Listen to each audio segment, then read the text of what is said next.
stay at home. Stay home, stay safe. Quite simply, stay at home. COVID-19 has disrupted the integrated world.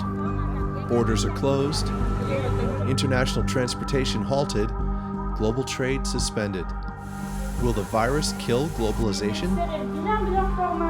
Some populists believe and hope so. It's true that people are physically more distanced, but does this really mean the death of globalization? Globalization is changing. It has been changing for some time now. It's been digitalizing, it's been regionalizing, and it's been dematerializing, but it hasn't been going away. So after COVID, in fact, in a pandemic world, that will continue. We will continue to see the growth of intra-regional trade.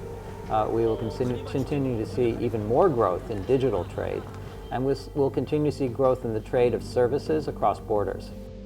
However, a rise in populism is impeding this process.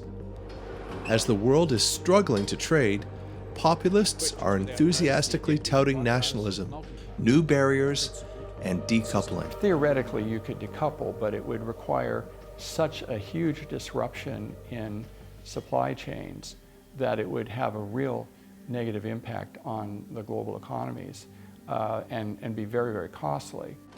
The huge economic sacrifice hasn't deterred populists from their pursuit. In fact, globalization had started to retreat even before the pandemic. Just take a look at Huawei, which several countries have sought to block.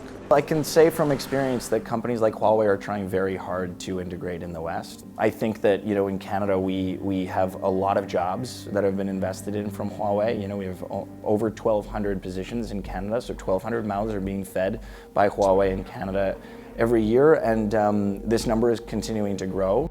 A ban on Huawei means job losses, soaring telecommunication costs, and delayed 5G dividends. But for Western protectionists, these consequences pale in comparison with the need to contain the country they deem to be a threat. And a similar fate befell Japanese companies decades earlier.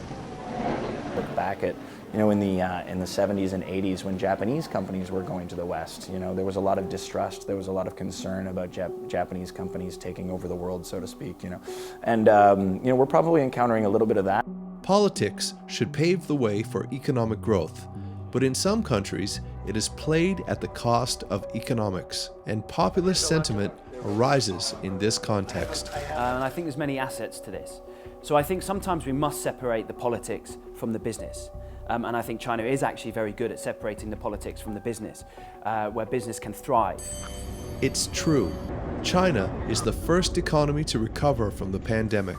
Its willingness to shield political divergences and cooperate is the key.